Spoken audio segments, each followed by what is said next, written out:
ಓಂ ಶಾಂತಿ.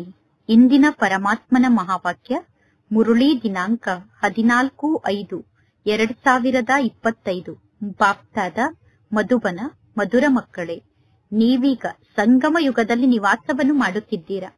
ಈ ಹಳೆಯ ಜಗತ್ತಿನ ಜೊತೆಗೆ ನೀವೀಗ ಸಂಬಂಧವನ್ನು ದೂರ ಮಾಡಿಕೊಳ್ಳಬೇಕು. ನೀವೀಗ ಈ ಹಳೆಯ ಜಗತ್ತಿನ ಜೊತೆಗೆ ಸಂಬಂಧವನ್ನು ಕಟ್ ಮಾಡಿಕೊಳ್ಳಬೇಕು. ಏಕೆಂದರೆ ಈಗ ಈ ಹಳೆಯ ಜಗತ್ತು ಸಮಾಪ್ತಿಯಾಗಲೇಬೇಕು. ಇಂದಿನ ಪ್ರಶ್ನೆ ಆಗಿದೆ, ಸಂಗಮ ಯುಗದ ಯಾವೊಂದು ವಿಶೇಷತೆ ಇಡೀ ಕಲ್ಪದ ವಿಶೇಷತೆಗಿಂತ ಭಿನ್ನ ಆಗಿದೆ? ಉತ್ತರ, ಸಂಗಮ ಯುಗದ ವಿಶೇಷತೆ ಆಗಿದೆ, ನೀವು ಈಗ ಇಲ್ಲಿ ಶಿಕ್ಷಣವನ್ನು ಕಲಿಯುತ್ತೀರಾ. ಭವಿಷ್ಯದಲ್ಲಿ ನೀವು ಪದವಿಯನ್ನು ಪಡೆದುಕೊಳ್ಳುತ್ತೀರಾ. ಮುಂದಿನ ಜನ್ಮದಲ್ಲಿ ಪದವಿಯನ್ನು ಪಡೆದುಕೊಳ್ಳುವಂತಹ ಶಿಕ್ಷಣವನ್ನು ಇಡೀ ಕಲ್ಪದಲ್ಲಿ ಎಂದೂ ಯಾರೂ ಕಲಿಯುವುದಿಲ್ಲ. ಈಗ ಮಕ್ಕಳಾದ ನೀವು ಮೃತ್ಯು ಲೋಕದಲ್ಲಿ ಶಿಕ್ಷಣವನ್ನು ಕಲಿಯುತ್ತಿದ್ದೀರಾ. ಅಮರ ಲೋಕಕ್ಕೋಸ್ಕರ ನೀವು ಈ ಮೃತ್ಯು ಲೋಕದಲ್ಲಿ ಶಿಕ್ಷಣವನ್ನು ಕಲಿಯುತ್ತಿದ್ದೀರಾ. ಮುಂದಿನ ಜನ್ಮಕ್ಕೋಸ್ಕರ ಬೇರೆ ಯಾರೂ ಕೂಡ ನಿಮ್ಮಂತೆ ಶಿಕ್ಷಣವನ್ನು ಕಲಿಯುವುದಿಲ್ಲ. ಇಂದಿನ ಗೀತೆಯಾಗಿದೆ, ದೂರ ದೇಶದಲ್ಲಿ ಇರುವಂತಹ ಪರಮಾತ್ಮ ತಂದೆ ಪರದೇಶಕ್ಕೆ ಬಂದಿದ್ದಾರೆ. ಓಂ ಶಾಂತಿ. ದೂರ ದೇಶದಲ್ಲಿ ಇರುವಂತವರು ಯಾರಾಗಿದ್ದಾರೆ ಅನ್ನುವುದು ಯಾರಿಗೂ ಗೊತ್ತಿಲ್ಲ. ಪರಮಾತ್ಮ ತಂದೆಗೆ ತಮ್ಮದೇ ಆದ ದೇಶ ಇಲ್ಲ ಏನು? ಪರದೇಶದಿಂದ ಬರಲು ಪರಮಾತ್ಮ ತಂದೆಗೆ ತಮ್ಮದೇ ಆದ ದೇಶ ಇಲ್ಲ ಏನು? ಪರಮಾತ್ಮ ತಂದೆ ತಮ್ಮ ದೇಶದಿಂದ ಬರುವುದಿಲ್ಲ ಏನು? ಈ ರಾವಣ ರಾಜ್ಯ ಪರದೇಶ ಆಗಿದೆ. ಪರಮಾತ್ಮ ತಂದೆ ತಮ್ಮ ದೇಶದಿಂದ ಬರುತ್ತಾರೋ ಅಥವಾ ಇಲ್ಲವೋ? ಒಳ್ಳೆಯದು. ರಾವಣನ ಸ್ವದೇಶ ಯಾವುದಾಗಿದೆ? ರಾವಣನ ಪರದೇಶ ಯಾವುದಾಗಿದೆ? ಶಿವ ತಂದೆಯ ಸ್ವದೇಶ ಯಾವುದಾಗಿದೆ? ಶಿವ ತಂದೆಯ ಪರದೇಶ ಯಾವುದಾಗಿದೆ? ಪುನಃ ಪರಮಾತ್ಮ ತಂದೆ ಪರದೇಶಕ್ಕೆ ಬರುತ್ತಾರೆ. ಅಂದ ಮೇಲೆ ಈ ದೇಶ ಯಾರ ದೇಶ ಆಗಿದೆ? ಪರಮಾತ್ಮ ತಂದೆಯ ದೇಶ ಯಾವುದಾಗಿದೆ? ಪರಮಾತ್ಮ ತಂದೆ ತಮ್ಮ ದೇಶವನ್ನು ಸ್ಥಾಪನೆ ಮಾಡುವುದಕ್ಕೋಸ್ಕರ ಬರುತ್ತಾರೆ. ಪರಮಾತ್ಮ ತಂದೆ ತಮ್ಮ ದೇಶವನ್ನು ಸ್ಥಾಪನೆ ಮಾಡಲು ಸ್ವಯಂ ತಮ್ಮ ದೇಶದಲ್ಲಿ ಬರುತ್ತಾರೇನು?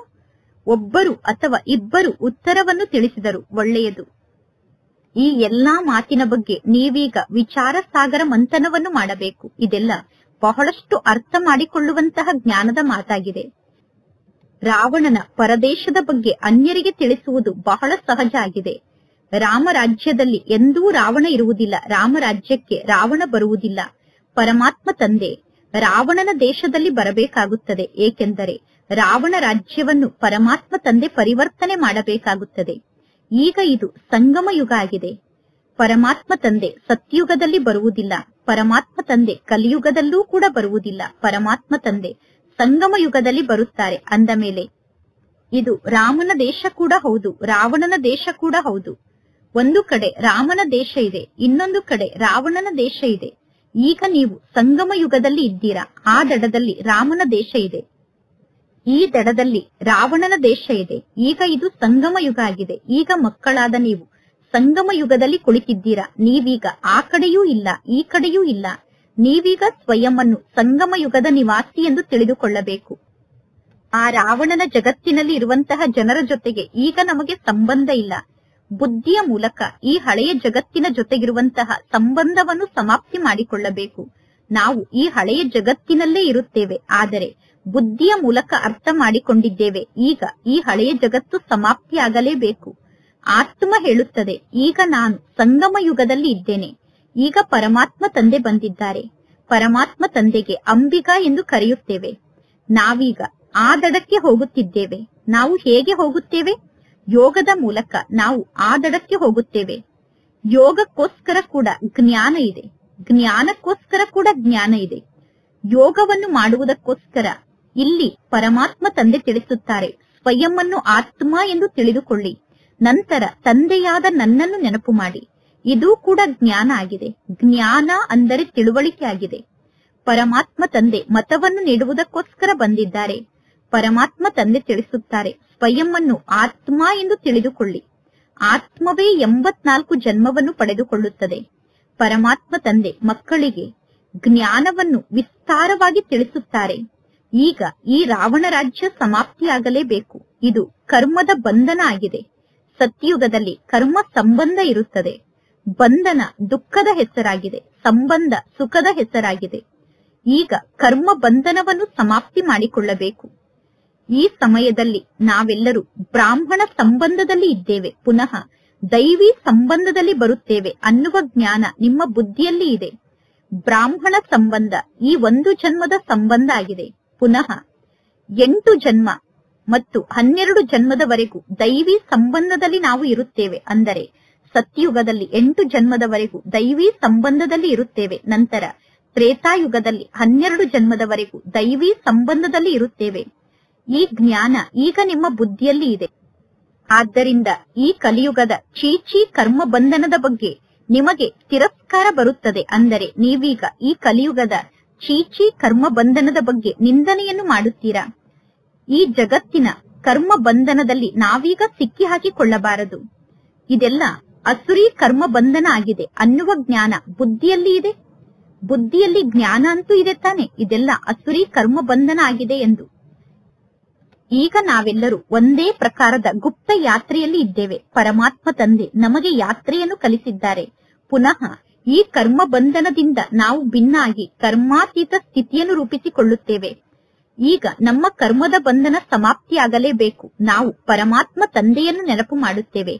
ತಂದೆಯ ನೆನಪಿನ ಮೂಲಕ ಪವಿತ್ರರಾಗಿ ಈ ಚಕ್ರದ ಜ್ಞಾನವನ್ನು ಅರ್ಥ ಮಾಡಿಕೊಂಡು ನಾವು ಚಕ್ರವರ್ತಿ ರಾಜರಾಗಬೇಕು. ನಾವೀಗ ಶಿಕ್ಷಣವನ್ನು ಕಲಿಯುತ್ತಿದ್ದೇವೆ. ಪುನಃ ಗುರಿ ಉದ್ದೇಶ ಅಂದರೆ ಪದವಿಯಂತೂ ಸಿಗಲೇಬೇಕು ತಾನೆ. ನಿಮಗೆ ಗೊತ್ತಿದೆ, ನಮಗೆ ಶಿಕ್ಷಣವನ್ನು ಕಲಿಸುತ್ತಿರುವಂತವರು ಬೇಹದ್ದಿನ ತಂದೆಯಾಗಿದ್ದಾರೆ. ಬೇಹದ್ದಿನ ತಂದೆ 5000 ವರ್ಷದ ಮೊದಲು ಕೂಡ ನಮಗೆ ಶಿಕ್ಷಣವನ್ನು ಕಲಿಸಿದ್ದರು. ಇದೆಲ್ಲ ನಾಟಕ ಆಗಿದೆ. ಕಲ್ಪದ ಮೊದಲು ಯಾರು ಶಿಕ್ಷಣವನ್ನು ಕಲಿತಿದ್ದರೋ ಈಗಲೂ ಅವರಿಗೆ ಪರಮಾತ್ಮ ತಂದೆ ಶಿಕ್ಷಣವನ್ನು ಕಲಿಸುತ್ತಾರೆ. ಕಲ್ಪದ ಮೊದಲು ಯಾರು ಜ್ಞಾನವನ್ನು ಪಡೆದುಕೊಂಡಿದ್ದರೋ ಈಗಲೂ ಕೂಡ ಅವರೇ ಜ್ಞಾನ ಮಾರ್ಗಕ್ಕೆ ಬರುತ್ತಾರೆ. ಮಕ್ಕಳ ಸಂಖ್ಯೆ ವೃದ್ಧಿಯಾಗುತ್ತಾ ಇರುತ್ತದೆ. ಎಲ್ಲರೂ ಸತ್ಯುಗದಲ್ಲಿ ಬರುವುದಿಲ್ಲ. ಇನ್ನು ಎಲ್ಲಾ ಆತ್ಮರು ವಾಪಸ್ ಮನೆಗೆ ಹೋಗುತ್ತಾರೆ.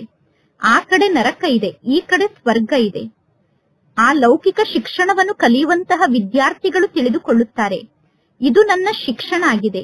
ಈ ಶಿಕ್ಷಣವನ್ನು ಕಲಿತು ನಂತರ ನಾನು ಇಂತಹ ಪದವಿಯನ್ನು ಪಡೆದುಕೊಳ್ಳುತ್ತೇನೆ ಎಂದು.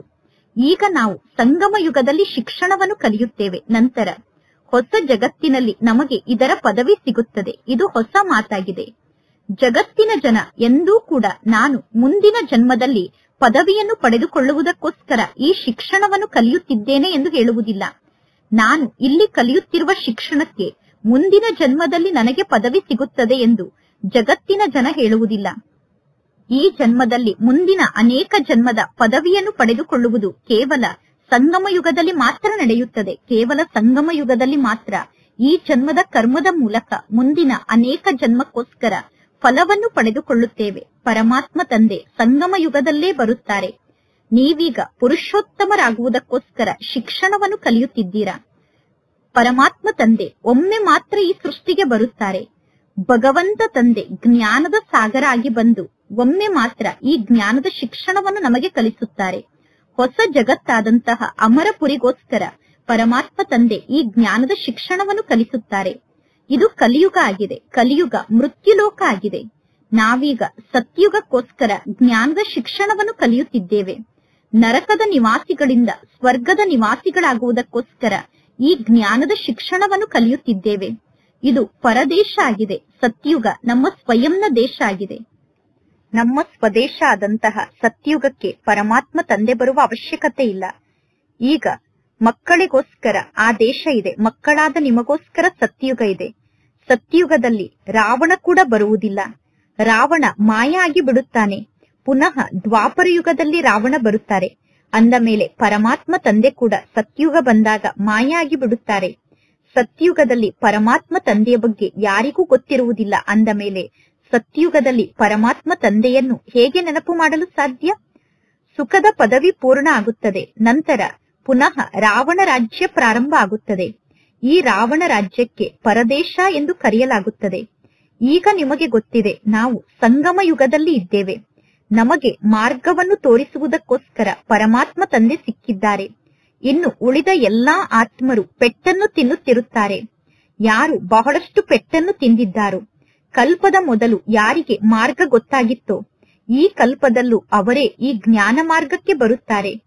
ನೀವೀಗ ಮಾರ್ಗದರ್ಶಕರಾಗಿ ಎಲ್ಲರಿಗೂ ಮಾರ್ಗದ ಬಗ್ಗೆ ತಿಳಿಸುತ್ತೀರಾ. ಇದು ಆತ್ಮಿಕ ಯಾತ್ರೆಯ ಮಾರ್ಗ ಆಗಿದೆ. ನೀವೀಗ ಡೈರೆಕ್ಟ್ ಆಗಿ ಸುಖಧಾಮಕ್ಕೆ ಹೋಗುತ್ತೀರಾ. ನೀವೆಲ್ಲರೂ ಮಾರ್ಗದರ್ಶಕರು, ಅಂದರೆ ಪಾಂಡವ ಸಂಪ್ರದಾಯದವರಾಗಿದ್ದೀರಾ. ಪಾಂಡವರ ರಾಜ್ಯ ಎಂದು ಕರೆಯುವುದಿಲ್ಲ. ಪಾಂಡವರ ರಾಜ್ಯ ಕೂಡ ಇರುವುದಿಲ್ಲ. ಕೌರವರ ರಾಜ್ಯ ಕೂಡ ಇರುವುದಿಲ್ಲ. ಪಾಂಡವರಿಗೂ ಮತ್ತು ಕೌರವರಿಗೂ ಇಬ್ಬರಿಗೂ ಕೂಡ ಕಿರೀಟ ಇರುವುದಿಲ್ಲ. ಭಕ್ತಿ ಮಾರ್ಗದಲ್ಲಿ ಇಬ್ಬರಿಗೂ ಕಿರೀಟವನ್ನು ತೋರಿಸಿದ್ದಾರೆ. ಒಂದು ವೇಳೆ ಕಿರೀಟವನ್ನು ತೋರಿಸಿದರೆ ಕೌರವರಿಗೆ ನೀವು ಬೆಳಕಿನ ಕಿರೀಟವನ್ನು ತೋರಿಸಲು ಸಾಧ್ಯ ಇಲ್ಲ. ಪಾಂಡವರಿಗೂ ಕೂಡ ಬೆಳಕಿನ ಕಿರೀಟವನ್ನು ತೋರಿಸಲು ಸಾಧ್ಯ ಇಲ್ಲ. ಏಕೆಂದರೆ ಪಾಂಡವರೂ ಕೂಡ ಪುರುಷಾರ್ಥಿಗಳಾಗಿದ್ದಾರೆ. ಪುರುಷಾರ್ಥ ಮಾರ್ಗದಲ್ಲಿ ನಡೆಯುತ್ತಾ ಮಕ್ಕಳು ಕೆಳಗಡೆ ಬಿದ್ದು ಬಿಡುತ್ತಾರೆ. ಆದ್ದರಿಂದ ಕಿರೀಟವನ್ನು ಯಾರಿಗೆ ತೋರಿಸಬೇಕು? ಆದ್ದರಿಂದ ವಿಷ್ಣುವಿಗೆ ಕಿರೀಟವನ್ನು ಸಂಕೇತದ ರೂಪದಲ್ಲಿ ತೋರಿಸಲಾಗಿದೆ. ಏಕೆಂದರೆ ವಿಷ್ಣು ಪವಿತ್ರ ಆಗಿದ್ದಾರೆ. ಸತ್ಯುಗದಲ್ಲಿ ಎಲ್ಲರೂ ಸಂಪೂರ್ಣ ಪವಿತ್ರರು, ಸಂಪೂರ್ಣ ನಿರ್ವಿಕಾರಿಗಳಾಗಿರುತ್ತಾರೆ. ಪವಿತ್ರತೆಯ ಕಿರೀಟ ಸತ್ಯುಗದಲ್ಲಿ ಇರುತ್ತದೆ. ಈ ಸಮಯದಲ್ಲಿ ಯಾವುದೇ ಪ್ರಕಾರದ ಪವಿತ್ರತೆ ಇಲ್ಲ. ಸನ್ಯಾಸಿಗಳು ಹೇಳುತ್ತಾರೆ, ನಾವು ಪವಿತ್ರರಾಗಿದ್ದೇವೆ ಎಂದು. ಆದರೆ ಈ ಜಗತ್ತಿನಲ್ಲಿ ಯಾರೂ ಪವಿತ್ರರು ಇಲ್ಲ. ಈ ಜಗತ್ತಂತೂ ಪವಿತ್ರ ಜಗತ್ತಲ್ಲ. ಎಲ್ಲರೂ ವಿಕಾರಿ ಜಗತ್ತಿನಲ್ಲೇ ಜನ್ಮವನ್ನು ಪಡೆದುಕೊಳ್ಳುತ್ತಾರೆ. ಇದು ರಾವಣನ ಪತಿತ ಜಗತ್ತಾಗಿದೆ. ಪಾವನ ರಾಜ್ಯ ಎಂದು ಸತ್ಯುಗಕ್ಕೆ ಕರೆಯಲಾಗುತ್ತದೆ. ಹೊಸ ಜಗತ್ತಿಗೆ ಪಾವನ ರಾಜ್ಯ ಎಂದು ಕರೆಯಲಾಗುತ್ತದೆ. ಈಗ ಮಕ್ಕಳಿಗೆ ಪರಮಾತ್ಮ ತಂದೆ ಜ್ಞಾನವನ್ನು ತಿಳಿಸುತ್ತಿದ್ದಾರೆ. ಈಗ ಪರಮಾತ್ಮ ತಂದೆ ತೋಟದ ಮಾಲೀಕ ಆಗಿ ಮಕ್ಕಳಾದ ನಮ್ಮನ್ನು ಮುಳ್ಳಿನಿಂದ ಹೂವನ್ನಾಗಿ ಮಾಡುತ್ತಾರೆ. ಪರಮಾತ್ಮ ತಂದೆ ಪತಿತ ಪಾವನ ಆಗಿದ್ದಾರೆ. ಪರಮಾತ್ಮ ತಂದೆ ಅಂಬಿಗ ಆಗಿದ್ದಾರೆ. ಪರಮಾತ್ಮ ತಂದೆ ತೋಟದ ಮಾಲೀಕ ಆಗಿದ್ದಾರೆ. ತೋಟದ ಮಾಲೀಕ ಆಗಿರುವಂತಹ ಪರಮಾತ್ಮ ತಂದೆ ಮುಳ್ಳಾಗಿರುವ ಈ ಕಾಡನ್ನು ಹೂದೋಟವನ್ನಾಗಿ ಮಾಡುವುದಕ್ಕೋಸ್ಕರ ಬಂದಿದ್ದಾರೆ. ನಿಮಗೆ ಒಬ್ಬ ಕಮಾಂಡರ್ ಕೂಡ ಬೇಕು ತಾನೆ? ಪರಮಾತ್ಮ ತಂದೆ ನಿಮಗೆ ಕಮಾಂಡರ್ ಕೂಡ ಆಗಿದ್ದಾರೆ. ಯಾದವರ ಕಮಾಂಡರ್ ಚೀಫ್ ಶಂಕರ ಎಂದು ಕರೆಯಬಹುದು. ಹಾಗೆ ನೋಡಿದರೆ ಶಂಕರ ಏನು ವಿನಾಶವನ್ನು ಮಾಡಿಸುವುದಿಲ್ಲ. ಯಾವಾಗ ವಿನಾಶದ ಸಮಯ ಬರುತ್ತದೆಯೋ ಆಗ ಯುದ್ಧ ಪ್ರಾರಂಭ ಆಗುತ್ತದೆ. ಜಗತ್ತಿನ ಜನ ಹೇಳುತ್ತಾರೆ, ಶಂಕರನ ಪ್ರೇರಣೆಯಿಂದ ನಾವು ಬಾಂಬ್ಸ್ ಅನ್ನು ನಿರ್ಮಾಣ ಮಾಡುತ್ತೇವೆ ಎಂದು. ಈ ರೀತಿ ಅನೇಕ ಕಥೆಯನ್ನು ಜನ ಕುಳಿತು ನಿರ್ಮಾಣ ಮಾಡಿದ್ದಾರೆ. ಹಳೆಯ ಜಗತ್ತು ಅವಶ್ಯವಾಗಿ ಸಮಾಪ್ತಿಯಾಗಲೇಬೇಕು. ಮನೆ ಸಂಪೂರ್ಣ ಹಳೆಯದಾಗುತ್ತದೆ. ಮನೆ ಹಳೆಯದಾದ ನಂತರ ಆ ಮನೆ ಕೆಳಗಡೆ ಬೀಳುತ್ತದೆ. ಮನುಷ್ಯರು ಸಾಯುತ್ತಾರೆ. ಈ ಹಳೆಯ ಜಗತ್ತು ಸಮಾಪ್ತಿಯಾಗಲೇಬೇಕು. ಎಲ್ಲರೂ ಈ ಹಳೆಯ ಜಗತ್ತಿನ ಭೂಮಿಯ ಒಳಗಡೆ ಸಿಕ್ಕಿ ಹಾಕಿಕೊಂಡು ಸಾಯುತ್ತಾರೆ. ಮನೆಗಳು ಬಿದ್ದಾಗ ಎಲ್ಲರೂ ಮನೆಯ ಒಳಗಡೆ ಸಿಕ್ಕಿ ಹಾಕಿಕೊಂಡು ಅಲ್ಲೇ ಸಾಯುತ್ತಾರೆ. ಕೆಲವರು ನೀರಿನಲ್ಲಿ ಮುಳುಗಿ ಸಾಯುತ್ತಾರೆ. ಕೆಲವರು ಶಾಕ್ ನಿಂದ ಸಾಯುತ್ತಾರೆ. ಅಂದರೆ ವಿನಾಶದ ದೃಶ್ಯವನ್ನು ನೋಡಿ ಶಾಕ್ ಆಗಿ ಸಾಯುತ್ತಾರೆ. ಬಾಂಬ್ಸ್ ಮುಂತಾದದ್ದರ ವಿಷಪೂರಿತ ವಾಯು ಕೂಡ ಅನೇಕರನ್ನು ಸಾಯಿಸುತ್ತದೆ.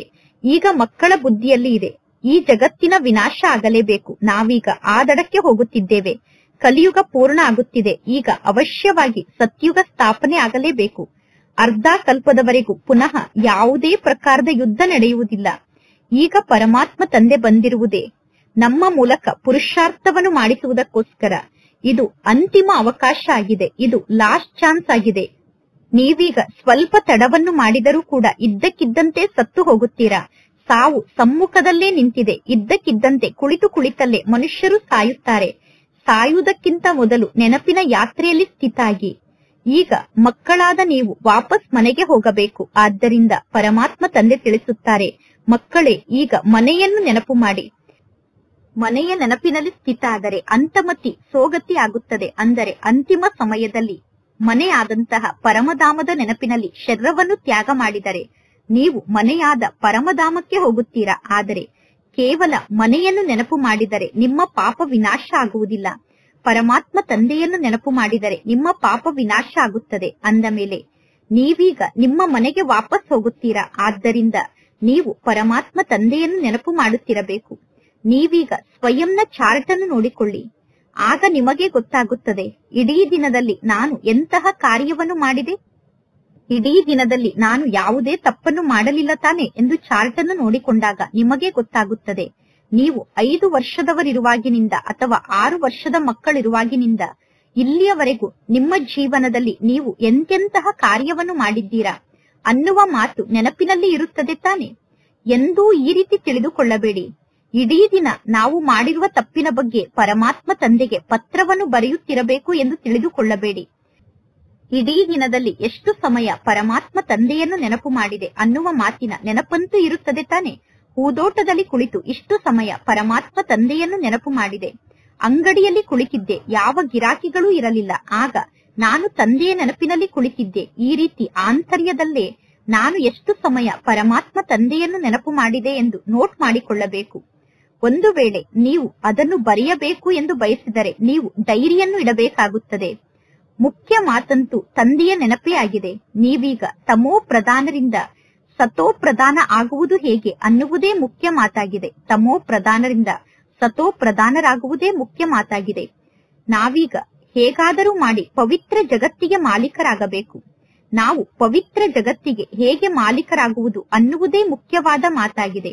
ನಾವೀಗ ಪತಿತರಿಂದ ಹೇಗೆ ಪಾವನ ಆಗುವುದು ಅನ್ನುವುದೇ ಮುಖ್ಯ ಮಾತಾಗಿದೆ. ಪರಮಾತ್ಮ ತಂದೆ ಬಂದು ನಮಗೆ ಈ ಜ್ಞಾನವನ್ನು ನೀಡುತ್ತಾರೆ. ಪರಮಾತ್ಮ ತಂದೆ ಜ್ಞಾನದ ಸಾಗರ ಆಗಿದ್ದಾರೆ. ನೀವೀಗ ಹೇಳುತ್ತೀರಾ, ಬಾಬಾ ನಾವೀಗ ನಿಮಗೆ ಮಕ್ಕಳಾಗಿದ್ದೇವೆ, ನಾವು ಸದಾ ನಿಮಗೆ ಮಕ್ಕಳಾಗಿ ಇರುತ್ತೇವೆ. ಕೇವಲ ನಾವು ದೇಹಾಭಿಮಾನಕ್ಕೆ ವಶಾಗಿ ನಿಮ್ಮನ್ನು ಮರೆತು ಬಿಟ್ಟಿದ್ದೇವೆ. ಈಗ ತಂದೆಯಾದ ನೀವು ತಿಳಿಸಿದ್ದೀರಾ, ಆದ್ದರಿಂದ ಪುನಃ ನಾನೀಗ ಆತ್ಮ ಅಭಿಮಾನಿ ಆಗುತ್ತೇನೆ. ಸತ್ಯಯುಗದಲ್ಲಿ ನಾವು ಆತ್ಮ ಅಭಿಮಾನಿಗಳಾಗಿದ್ದೆವು. ಖುಷಿಯಿಂದ ಒಂದು ಶರೀರವನ್ನು ತ್ಯಾಗ ಮಾಡಿ ಇನ್ನೊಂದು ಶರೀರವನ್ನು ಧಾರಣೆ ಮಾಡಿಕೊಳ್ಳುತ್ತಿದ್ದೆವು. ಅಂದ ಮೇಲೆ ಮಕ್ಕಳಾದ ನೀವು ಈ ಎಲ್ಲಾ ಜ್ಞಾನದ ಮಾತನ್ನು ಧಾರಣೆ ಮಾಡಿಕೊಂಡು ಜ್ಞಾನವನ್ನು ತಿಳಿಸಲು ಯೋಗ್ಯರಾಗಬೇಕು. ಆಗ ಅನೇಕರ ಕಲ್ಯಾಣ ಆಗುತ್ತದೆ. ಪರಮಾತ್ಮ ತಂದೆಗೆ ಗೊತ್ತಿದೆ, ನಾಟಕದ ಅನುಸಾರ, ನಂಬರ್ ವಾರ್ ಪುರುಷಾರ್ಥದ ಅನುಸಾರ ನೀವೆಲ್ಲರೂ ಸೇವಾದಾರಿಗಳಾಗಿದ್ದೀರಾ. ಒಳ್ಳೆಯದು. ಬಲೆ ವೃಕ್ಷದ ಜ್ಞಾನವನ್ನು ನಿಮಗೆ ಅನ್ಯರಿಗೆ ತಿಳಿಸಲು ಸಾಧ್ಯ ಆಗದೇ ಇರಬಹುದು, ಆದರೆ ಇದಂತೂ ಸಹಜ ಮಾತಾಗಿದೆ. ಯಾರೇ ಸಿಕ್ಕರೂ ಅವರಿಗೆ ತಿಳಿಸಬೇಕು, ನೀವು ಸ್ವಯಂವನ್ನು ಆತ್ಮ ಎಂದು ತಿಳಿದುಕೊಂಡು ಪರಮಾತ್ಮ ತಂದೆಯನ್ನು ನೆನಪು ಮಾಡಿ ಎಂದು. ಆತ್ಮ ಎಂದು ತಿಳಿದುಕೊಂಡು ಪರಮಾತ್ಮ ತಂದೆಯನ್ನು ನೆನಪು ಮಾಡಿ ಎಂದು ತಿಳಿಸುವುದು ಬಹಳ ಸಹಜ ಆಗಿದೆ. ಪರಮಾತ್ಮ ತಂದೆ ತಿಳಿಸುತ್ತಾರೆ, ತಂದೆಯಾದ ನನ್ನನ್ನು ನೀವು ನೆನಪು ಮಾಡಿ, ಆಗ ನಿಮ್ಮ ವಿಕರ್ಮ ವಿನಾಶ ಆಗುತ್ತದೆ. ಬ್ರಾಹ್ಮಣ ಮಕ್ಕಳಾದ ನಿಮ್ಮನ್ನು ಬಿಟ್ಟು ಬೇರೆ ಯಾರೂ ಕೂಡ ಪರಮಾತ್ಮ ತಂದೆಯನ್ನು ನೆನಪು ಮಾಡಿ ಆಗ ವಿಕರ್ಮ ವಿನಾಶ ಆಗುತ್ತದೆ ಎಂದು ಹೇಳಲು ಸಾಧ್ಯ ಇಲ್ಲ. ಜಗತ್ತಿನಲ್ಲಿ ಯಾರಿಗೂ ಕೂಡ ಆತ್ಮದ ಬಗ್ಗೆ ಕೂಡ ಗೊತ್ತಿಲ್ಲ, ಪರಮಾತ್ಮ ತಂದೆಯ ಬಗ್ಗೆ ಕೂಡ ಗೊತ್ತಿಲ್ಲ. ಸುಮ್ಮನೆ ಪರಮಾತ್ಮ ತಂದೆ ಎಂದು ಹೇಳಿದ ತಕ್ಷಣ ಯಾರಿಗೂ ಜ್ಞಾನದ ಬಾಣ ನಾಟುವುದಿಲ್ಲ. ಪರಮಾತ್ಮ ತಂದೆಯ ರೂಪವನ್ನು ಅರ್ಥ ಮಾಡಿಕೊಳ್ಳಬೇಕು. ಎಲ್ಲರೂ ನಾಟಕದಲ್ಲಿ ಪಾತ್ರಧಾರಿಗಳಾಗಿದ್ದಾರೆ. ಪ್ರತಿಯೊಂದು ಆತ್ಮ ಶರೀರದ ಜೊತೆಗೆ ಪಾತ್ರವನ್ನು ಅಭಿನಯ ಮಾಡುತ್ತದೆ. ಆತ್ಮ ಒಂದು ಶರೀರವನ್ನು ತ್ಯಾಗ ಮಾಡಿ ಇನ್ನೊಂದು ಶರೀರವನ್ನು ಧಾರಣೆ ಮಾಡಿಕೊಂಡು ಪಾತ್ರವನ್ನು ಅಭಿನಯ ಮಾಡುತ್ತದೆ. ಜಗತ್ತಿನಲ್ಲಿರುವಂತಹ ಪಾತ್ರಧಾರಿಗಳು ಡ್ರೆಸ್ ಅನ್ನು ಚೇಂಜ್ ಮಾಡಿಕೊಂಡು ಭಿನ್ನ ಭಿನ್ನ ಪ್ರಕಾರದ ಪಾತ್ರವನ್ನು ಮಾಡುತ್ತಾರೆ. ಅಂದರೆ ಸ್ಥೂಲ ನಾಟಕದಲ್ಲಿ ಪಾತ್ರವನ್ನು ಮಾಡುವಂತವರು ಭಿನ್ನ ಭಿನ್ನ ಡ್ರೆಸ್ ಅನ್ನು ಧಾರಣೆ ಮಾಡಿಕೊಂಡು ಪಾತ್ರವನ್ನು ಅಭಿನಯ ಮಾಡುತ್ತಾರೆ. ನೀವೀಗ ಶರೀರವನ್ನು ಚೇಂಜ್ ಮಾಡುತ್ತೀರಾ. ಕೆಲವರು ಪುರುಷರ ಶರೀರವನ್ನು ಧಾರಣೆ ಮಾಡಿಕೊಳ್ಳುತ್ತಾರೆ, ಇನ್ನು ಕೆಲವರು ಸ್ತ್ರೀ ಶರೀರ ಅನ್ನುವ ಡ್ರೆಸ್ ಅನ್ನು ಧಾರಣೆ ಮಾಡಿಕೊಳ್ಳುತ್ತಾರೆ. ಅಲ್ಪ ಕಾಲಕ್ಕೋಸ್ಕರ ಅವರು ಸ್ತ್ರೀ ಶರೀರ ಅಥವಾ ಪುರುಷರ ಶರೀರವನ್ನು ಧಾರಣೆ ಮಾಡಿಕೊಂಡು ಪಾತ್ರವನ್ನು ಅಭಿನಯ ಮಾಡುತ್ತಾರೆ. ಇಲ್ಲಿ ಸ್ತ್ರೀ ಶರೀರ ಅಥವಾ ಪುರುಷ ಶರೀರ ಸಂಪೂರ್ಣ ಆಯಸ್ಸಿನವರೆಗೂ ನಮ್ಮ ಬಳಿ ಇರುತ್ತದೆ. ಆದರೆ ಈ ಸೃಷ್ಟಿ ನಾಟಕದಲ್ಲಿ ಪುರುಷರ ಶರೀರವನ್ನು ಧಾರಣೆ ಮಾಡಿಕೊಂಡರೆ ಸಂಪೂರ್ಣ ಆಯಸ್ಸು ಮುಗಿಯುವವರೆಗೂ ನೀವು ಪುರುಷರಾಗೇ ಇರುತ್ತೀರಾ. ಅದು ಹದ್ದಿನ ನಾಟಕ ಆಗಿದೆ, ಇದು ಬೇಹದ್ದಿನ ನಾಟಕ ಆಗಿದೆ. ಮೊಟ್ಟ ಮೊದಲನೆಯ ಮುಖ್ಯ ಮಾತು ಅಂದರೆ ಪರಮಾತ್ಮ ತಂದೆ ತಿಳಿಸುತ್ತಾರೆ, ತಂದೆಯಾದ ನನ್ನೊಬ್ಬನನ್ನೇ ನೀವು ನೆನಪು ಮಾಡಿ. ಯೋಗ ಅನ್ನುವ ಶಬ್ದವನ್ನು ಹೇಳಬೇಡಿ, ಏಕೆಂದರೆ ಯೋಗದಲ್ಲಿ ಅನೇಕ ಪ್ರಕಾರದ ಯೋಗವನ್ನು ಕಲಿಯುತ್ತಾರೆ. ಅದೆಲ್ಲ ಭಕ್ತಿ ಮಾರ್ಗದ ಯೋಗ ಆಗಿದೆ. ಈಗ ಪರಮಾತ್ಮ ತಂದೆ ತಿಳಿಸುತ್ತಾರೆ, ತಂದೆಯಾದ ನನ್ನನ್ನು ನೀವು ನೆನಪು ಮಾಡಿ ಮತ್ತು ಮನೆಯನ್ನು ನೀವು ನೆನಪು ಮಾಡಿ, ಆಗ ನೀವು ವಾಪಸ್ ಮನೆಗೆ ಹೋಗುತ್ತೀರಾ. ಶಿವ ತಂದೆ ಈ ಬ್ರಹ್ಮ ತಂದೆಯ ತನುವಿನಲ್ಲಿ ಕುಳಿತು ಮಕ್ಕಳಿಗೆ ಶಿಕ್ಷಣವನ್ನು ಕಲಿಸುತ್ತಾರೆ. ಪರಮಾತ್ಮ ತಂದೆಯನ್ನು ನೆನಪು ಮಾಡುತ್ತಾ ನೀವು ಪಾವನ ಆತ್ಮರಾಗುತ್ತೀರಾ. ನಂತರ ಪವಿತ್ರ ಆತ್ಮರಾದ ನೀವು ಮೇಲೆ ಹಾರುತ್ತೀರಾ. ಎಷ್ಟು ಜಾಸ್ತಿ ಸಮಯ ಪರಮಾತ್ಮ ತಂದೆಯನ್ನು ನೆನಪು ಮಾಡುತ್ತೀರೋ ಅಷ್ಟು ಜಾಸ್ತಿ ಸೇವೆ ನಡೆಯುತ್ತದೆ. ನಂತರ ನೀವು ಅಷ್ಟು ಶ್ರೇಷ್ಠ ಪದವಿಯನ್ನು ಪಡೆದುಕೊಳ್ಳುತ್ತೀರಾ. ಎಷ್ಟು ಜಾಸ್ತಿ ಸಮಯ ತಂದೆಯನ್ನು ನೆನಪು ಮಾಡಿರುತ್ತೀರೋ ಅಷ್ಟು ಸೇವೆ ನಡೆಯುತ್ತದೆ, ಅಷ್ಟು ಶ್ರೇಷ್ಠ ಪದವಿ ನಿಮಗೆ ಸಿಗುತ್ತದೆ. ನೆನಪಿನಲ್ಲಿ ಮಾಯೆ ಬಹಳಷ್ಟು ವಿಘ್ನವನ್ನು ಹಾಕುತ್ತದೆ. ನೀವು ಪಾವನರಾಗದೇ ಇದ್ದರೆ ಪುನಃ ಧರ್ಮರಾಜ್ಪುರಿಯಲ್ಲಿ ನೀವು ಶಿಕ್ಷೆಯನ್ನು ಅನುಭವ ಮಾಡಬೇಕಾಗುತ್ತದೆ. ಆಗ ಧರ್ಮರಾಜ್ಪುರಿಯಲ್ಲಿ ನಿಮ್ಮ ಗೌರವ ಹಾಳಾಗುತ್ತದೆ, ಅಂದರೆ ಮರ್ಯಾದೆ ಹೋಗುತ್ತದೆ. ಪುನಃ ನಿಮ್ಮ ಪದವಿ ಕೂಡ ಭ್ರಷ್ಟ ಆಗುತ್ತದೆ. ಅಂತ್ಯದಲ್ಲಿ ಎಲ್ಲಾ ಮಾತಿನ ಸಾಕ್ಷಾತ್ಕಾರ ಆಗುತ್ತದೆ. ಆದರೆ ಅಂತ್ಯದಲ್ಲಿ ನೀವು ಏನನ್ನೂ ಮಾಡಲು ಸಾಧ್ಯ ಇಲ್ಲ. ಪರಮಾತ್ಮ ತಂದೆ ಸಾಕ್ಷಾತ್ಕಾರವನ್ನು ಮಾಡಿಸುತ್ತಾರೆ. ಪರಮಾತ್ಮ ತಂದೆ ನಿಮಗೆ ಇಷ್ಟೊಂದು ಜ್ಞಾನವನ್ನು ತಿಳಿಸಿದ್ದಾರೆ. ಆದರೂ ಕೂಡ ಮಕ್ಕಳು ತಂದೆಯನ್ನು ನೆನಪು ಮಾಡುವುದಿಲ್ಲ. ನೀವು ಪರಮಾತ್ಮ ತಂದೆಯ ನೆನಪಿನಲ್ಲಿ ಸ್ಥಿತ ಆಗದೇ ಇದ್ದರೆ ನಿಮ್ಮ ಖಾತೆಯಲ್ಲಿ ಪಾಪ ಹಾಗೆ ಉಳಿದುಕೊಳ್ಳುತ್ತದೆ. ಪಾಪ ಹಾಗೆ ಉಳಿದುಕೊಂಡರೆ ನಂತರ ನೀವು ಶಿಕ್ಷೆಯನ್ನು ಅನುಭವ ಮಾಡಬೇಕಾಗುತ್ತದೆ. ಇದು ಶಿಕ್ಷಣವನ್ನು ಕಲಿಯುವಂತಹ ಸಮಯ ಆಗಿದೆ. ಯಾವಾಗ ಶಿಕ್ಷೆಯನ್ನು ಅನುಭವ ಮಾಡುತ್ತೀರೋ ಆ ಸಮಯದಲ್ಲಿ ಶಿಕ್ಷಣವನ್ನು ಕಲಿಯಲು ಸಮಯ ಇರುವುದಿಲ್ಲ. ಆಗ ಅಂತ್ಯದಲ್ಲಿ ಬಹಳಷ್ಟು ಪಶ್ಚಾತ್ತಾಪವನ್ನು ಮಾಡುತ್ತೀರಾ. ನಾನು ಈ ರೀತಿ ಪಾಪವನ್ನು ಮಾಡಿದೆ, ನಾನು ಸುಮ್ಮನೆ ನನ್ನ ಸಮಯವನ್ನು ವ್ಯರ್ಥವಾಗಿ ಕಳೆದುಕೊಂಡೆ ಎಂದು. ಆದರೆ ಅಂತ್ಯದಲ್ಲಿ ಶಿಕ್ಷೆಯನ್ನು ಅನುಭವ ಮಾಡಲೇಬೇಕಾಗುತ್ತದೆ. ಆ ಸಮಯದಲ್ಲಿ ನೀವು ಏನನ್ನೂ ಮಾಡಲು ಸಾಧ್ಯ ಇಲ್ಲ. ಆ ಅಂತಿಮ ಸಮಯದಲ್ಲಿ ನೀವು ಫೇಲ್ ಆದಂತೆ ಆಯಿತು ತಾನೆ. ಪುನಃ ಶಿಕ್ಷಣವನ್ನು ಕಲಿಯುವಂತಹ ಮಾತಿರುವುದಿಲ್ಲ.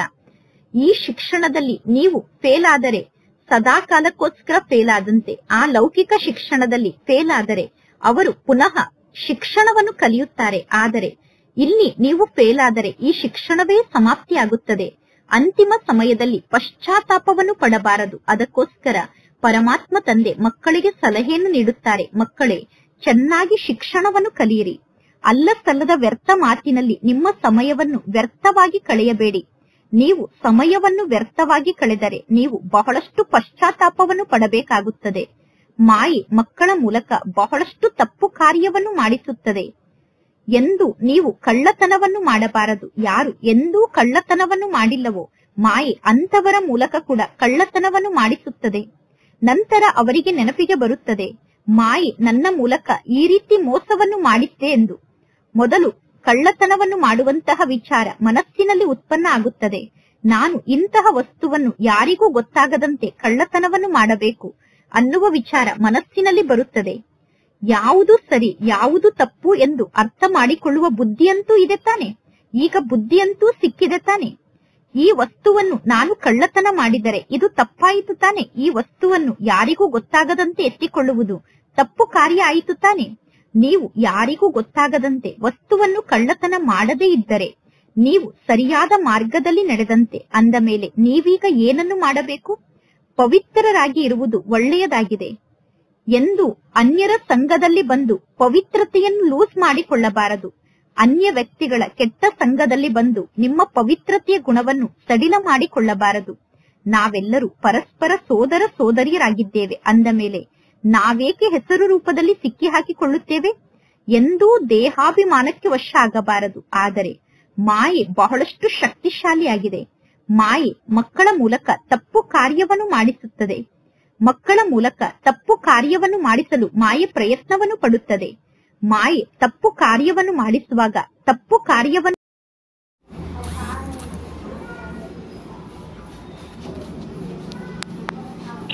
ವ್ಯರ್ಥವಾಗಿ ಕಳೆಯಬೇಡಿ. ನೀವು ಸಮಯವನ್ನು ವ್ಯರ್ಥವಾಗಿ ಕಳೆದರೆ ನೀವು ಬಹಳಷ್ಟು ಪಶ್ಚಾತ್ತಾಪವನ್ನು ಪಡಬೇಕಾಗುತ್ತದೆ. ಮಾಯೆ ಮಕ್ಕಳ ಮೂಲಕ ಬಹಳಷ್ಟು ತಪ್ಪು ಕಾರ್ಯವನ್ನು ಮಾಡಿಸುತ್ತದೆ. ಎಂದು ನೀವು ಕಳ್ಳತನವನ್ನು ಮಾಡಬಾರದು. ಯಾರು ಎಂದೂ ಕಳ್ಳತನವನ್ನು ಮಾಡಿಲ್ಲವೋ ಮಾಯೆ ಅಂತವರ ಮೂಲಕ ಕೂಡ ಕಳ್ಳತನವನ್ನು ಮಾಡಿಸುತ್ತದೆ. ನಂತರ ಅವರಿಗೆ ನೆನಪಿಗೆ ಬರುತ್ತದೆ, ಮಾಯೆ ನನ್ನ ಮೂಲಕ ಈ ರೀತಿ ಮೋಸವನ್ನು ಮಾಡಿದ್ದೆ ಎಂದು. ಮೊದಲು ಕಳ್ಳತನವನ್ನು ಮಾಡುವಂತಹ ವಿಚಾರ ಮನಸ್ಸಿನಲ್ಲಿ ಉತ್ಪನ್ನ ಆಗುತ್ತದೆ. ನಾನು ಇಂತಹ ವಸ್ತುವನ್ನು ಯಾರಿಗೂ ಗೊತ್ತಾಗದಂತೆ ಕಳ್ಳತನವನ್ನು ಮಾಡಬೇಕು ಅನ್ನುವ ವಿಚಾರ ಮನಸ್ಸಿನಲ್ಲಿ ಬರುತ್ತದೆ. ಯಾವುದು ಸರಿ ಯಾವುದು ತಪ್ಪು ಎಂದು ಅರ್ಥ ಮಾಡಿಕೊಳ್ಳುವ ಬುದ್ಧಿಯಂತೂ ಇದೆ ತಾನೆ. ಈಗ ಬುದ್ಧಿಯಂತೂ ಸಿಕ್ಕಿದೆ ತಾನೆ. ಈ ವಸ್ತುವನ್ನು ನಾನು ಕಳ್ಳತನ ಮಾಡಿದರೆ ಇದು ತಪ್ಪಾಯಿತು ತಾನೆ. ಈ ವಸ್ತುವನ್ನು ಯಾರಿಗೂ ಗೊತ್ತಾಗದಂತೆ ಎತ್ತಿಕೊಳ್ಳುವುದು ತಪ್ಪು ಕಾರ್ಯ ಆಯಿತು ತಾನೆ. ನೀವು ಯಾರಿಗೂ ಗೊತ್ತಾಗದಂತೆ ವಸ್ತುವನ್ನು ಕಳ್ಳತನ ಮಾಡದೇ ಇದ್ದರೆ ನೀವು ಸರಿಯಾದ ಮಾರ್ಗದಲ್ಲಿ ನಡೆದಂತೆ. ಅಂದ ಮೇಲೆ ನೀವೀಗ ಏನನ್ನು ಮಾಡಬೇಕು? ಪವಿತ್ರರಾಗಿ ಇರುವುದು ಒಳ್ಳೆಯದಾಗಿದೆ ಎಂದು ಅನ್ಯರ ಸಂಘದಲ್ಲಿ ಬಂದು ಪವಿತ್ರತೆಯನ್ನು ಲೂಸ್ ಮಾಡಿಕೊಳ್ಳಬಾರದು. ಅನ್ಯ ವ್ಯಕ್ತಿಗಳ ಕೆಟ್ಟ ಸಂಘದಲ್ಲಿ ಬಂದು ನಿಮ್ಮ ಪವಿತ್ರತೆಯ ಗುಣವನ್ನು ಸಡಿಲ ಮಾಡಿಕೊಳ್ಳಬಾರದು. ನಾವೇಕೆ ಹೆಸರು ರೂಪದಲ್ಲಿ ಸಿಕ್ಕಿ ಹಾಕಿಕೊಳ್ಳುತ್ತೇವೆ? ಎಂದೂ ದೇಹಾಭಿಮಾನಕ್ಕೆ ವಶ ಆಗಬಾರದು. ಆದರೆ ಮಾಯೆ ಬಹಳಷ್ಟು ಶಕ್ತಿಶಾಲಿಯಾಗಿದೆ. ಮಾಯೆ ಮಕ್ಕಳ ಮೂಲಕ ತಪ್ಪು ಕಾರ್ಯವನ್ನು ಮಾಡಿಸುತ್ತದೆ. ಮಕ್ಕಳ ಮೂಲಕ ತಪ್ಪು ಕಾರ್ಯವನ್ನು ಮಾಡಿಸಲು ಮಾಯೆ ಪ್ರಯತ್ನವನ್ನು ಪಡುತ್ತದೆ. ಮಾಯೆ ತಪ್ಪು ಕಾರ್ಯವನ್ನು ಮಾಡಿಸುವಾಗ ತಪ್ಪು ಕಾರ್ಯವನ್ನು ಮಾಡಬೇಕು ಅನ್ನುವ ಸಂಕಲ್ಪ ಮಕ್ಕಳ ಮನಸ್ಸಿನಲ್ಲಿ ಉತ್ಪನ್ನ ಆಗುವಂತೆ ಮಾಯೆ ಮಾಡುತ್ತದೆ.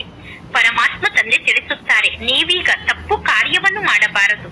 ಯುದ್ಧ ನಡೆಯುತ್ತದೆ. ಯುದ್ಧ ನಡೆಯುವಾಗ ಅನೇಕರು ಪುನಃ ಕೆಳಗಡೆ ಬಿದ್ದು ಬಿಡುತ್ತಾರೆ. ಕೆಳಗಡೆ ಬಿದ್ದ ನಂತರ ಪುನಃ ಸರಿಯಾದ ಕಾರ್ಯವನ್ನು ಮಾಡುವಂತಹ ವಿಚಾರ ಬುದ್ಧಿಯಲ್ಲಿ ಬರುವುದಿಲ್ಲ. ನೀವೀಗ ಸರಿಯಾದ ಕಾರ್ಯವನ್ನೇ ಮಾಡಬೇಕು. ಅಂಧರಿಗೆ ಊರುಗೋಲಾಗಬೇಕು. ಅಂಧರಿಗೆ ಊರುಗೋಲಾಗುವುದು ಬಹಳ ಒಳ್ಳೆಯ ಕಾರ್ಯ ಆಗಿದೆ. ಶರೀರ ನಿರ್ವಹಣೆಗೋಸ್ಕರ ಸಮಯ ಅಂತೂ ಇದೆ. ಶರೀರಕ್ಕೋಸ್ಕರ ಸಂಪಾದನೆಯನ್ನು ಮಾಡಿಕೊಳ್ಳಲು ನಿಮ್ಮ ಬಳಿ ಸಮಯ ಇದೆ.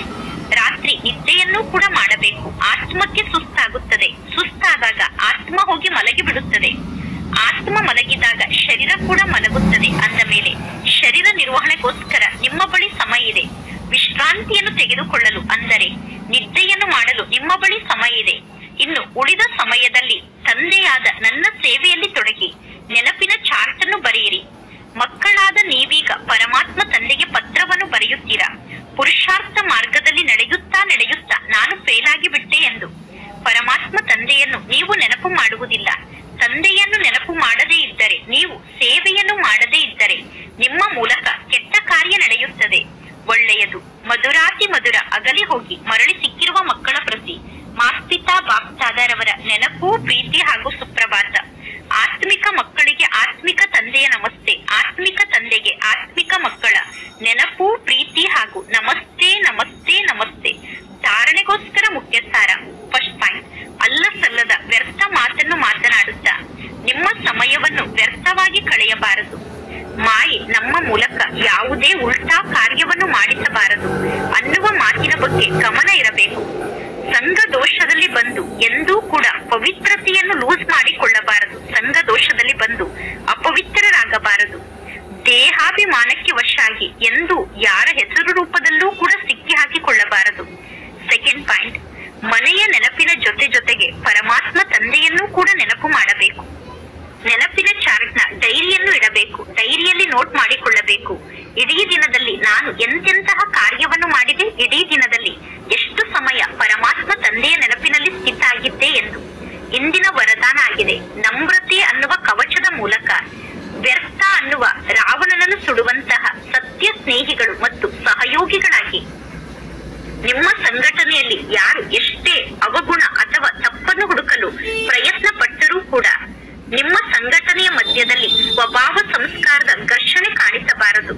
ಒಂದು ವೇಳೆ ಯಾರಾದರೂ ನಿಂದನೆಯನ್ನು ಮಾಡಿದರೆ, ಬೈದರೆ ನೀವು ಸಂತರಾಗಿ ಬಿಡಿ, ಅಂದರೆ ಮಹಾತ್ಮರಾಗಿ ಬಿಡಿ. ಒಂದು ವೇಳೆ ಯಾರಾದರೂ ತಪ್ಪು ಕಾರ್ಯವನ್ನು ಮಾಡಿದರೆ ನೀವು ಸರಿಯಾದ ಕಾರ್ಯವನ್ನು ಮಾಡುವಂತವರಾಗಿ. ಯಾರಾದರೂ ನಿಮ್ಮ ಜೊತೆಗೆ ಘರ್ಷಣೆಯನ್ನು ಮಾಡಿಕೊಂಡರೆ, ಘರ್ಷಣೆಯನ್ನು ಮಾಡಿಕೊಂಡಂತಹ ಆತ್ಮರ ಮೇಲೆ ನೀವು ಸ್ನೇಹದ ನೀರನ್ನು ಹಾಕಿ. ಅಂದರೆ ಯಾರಾದರೂ ನಿಮ್ಮ ಜೊತೆಗೆ ಶಬ್ದದ ಮೂಲಕ ಘರ್ಷಣೆಯನ್ನು ಮಾಡಿಕೊಂಡರೆ, ಯಾರು ನಿಮಗೆ ಶಬ್ದದ ಮೂಲಕ ಬೈಯುತ್ತಾರೋ ಅವರ ಮೇಲೆ ಸ್ನೇಹದ ನೀರನ್ನು ಹಾಕಿ. ಏಕೆ, ಏನು, ಹೇಗೆ ಅನ್ನುವ ಸಂಕಲ್ಪವನ್ನು ಮಾಡುತ್ತಾ ಆ ಬೆಂಕಿಗೆ ಎಣ್ಣೆಯನ್ನು ಹಾಕಬೇಡಿ. ನಮ್ರತೆ ಅನ್ನುವ ಕವಚವನ್ನು ಧಾರಣೆ ಮಾಡಿಕೊಳ್ಳಿ. ಎಲ್ಲಿ ನಮ್ರತೆ ಇರುತ್ತದೆಯೋ ಅಲ್ಲಿ ಸ್ನೇಹ ಮತ್ತು ಸಹಯೋಗ ಅವಶ್ಯವಾಗಿ ಇರುತ್ತದೆ. ಇಂದಿನ ಸ್ಲೋಗನ್ ಆಗಿದೆ, ನನ್ನತನ ಅನ್ನುವ ಅನೇಕ ಹದ್ದಿನ ಭಾವನೆಯನ್ನು ಒಬ್ಬ ನನ್ನ ಬಾಬಾ ಅನ್ನುವ ಮಾತಿನಲ್ಲಿ ಸಮಾವೇಶ ಮಾಡಿಬಿಡಿ. ಒಬ್ಬ ಮೇರಾ ಬಾಬಾ ಅನ್ನುವ ಶಬ್ದದಲ್ಲಿ ನನ್ನತನದ ಅನೇಕ ಹದ್ದಿನ ಭಾವನೆಯನ್ನು ಸಮಾವೇಶ ಮಾಡಿಬಿಡಿ. ಇಂದಿನ ಅವ್ಯಕ್ತ ಸೂಚನೆಯಾಗಿದೆ. ಆತ್ಮಿಕ ರಾಯಲ್ಟಿ ಮತ್ತು ಪವಿತ್ರತೆಯ ವ್ಯಕ್ತಿತ್ವವನ್ನು ಧಾರಣೆ ಮಾಡಿಕೊಳ್ಳಿ. ಆತ್ಮಿಕ ರಾಯಲ್ಟಿಗೆ ಫೌಂಡೇಶನ್ ಸಂಪೂರ್ಣ ಪವಿತ್ರತೆಯಾಗಿದೆ. ಅಂದ ಮೇಲೆ ಸ್ವಯಂ ಅನ್ನು ಕೇಳಿಕೊಳ್ಳಿ. ಆತ್ಮಿಕ ರಾಯಲ್ಟಿಯ ಹೊಳಪು ನನ್ನ ರೂಪ ಮತ್ತು ನನ್ನ ಚರಿತ್ರೆಯ ಮೂಲಕ ಪ್ರತಿಯೊಬ್ಬರಿಗೂ ಅನುಭವ ಆಗುತ್ತಿದೆ ತಾನೆ. ಆತ್ಮಿಕ ರಾಯಲ್ಟಿಯ ನಶೆ ನನ್ನ ರೂಪ ಅಥವಾ ಚರಿತ್ರೆಯ ಮೂಲಕ ಪ್ರತಿಯೊಬ್ಬರಿಗೂ ಅನುಭವ ಆಗುತ್ತಿದೆ ತಾನೆ. ಜ್ಞಾನ ಅನ್ನುವ ದರ್ಪಣದಲ್ಲಿ ಸ್ವಯಂ ಅನ್ನು ನೋಡಿಕೊಳ್ಳಿ. ನನ್ನ ಚೆಹರೆಯಲ್ಲಿ, ನನ್ನ ಚಲನೆಯಲ್ಲಿ ಆ ಆತ್ಮಿಕ ರಾಯಲ್ಟಿ ಕಾಣಿಸುತ್ತಿದೆ ತಾನೆ, ಅಥವಾ ನನ್ನ ಮೂಲಕ ಸಾಧಾರಣ ಚಲನೆ ಮತ್ತು ಚೆಹರೆ ಕಾಣಿಸುತ್ತಿದೆಯೋ ಎಂದು ಸ್ವಯಂ ಅನ್ನು ನೋಡಿಕೊಳ್ಳಿ. ಒಳ್ಳೆಯದು. ಓಂ ಶಾಂತಿ.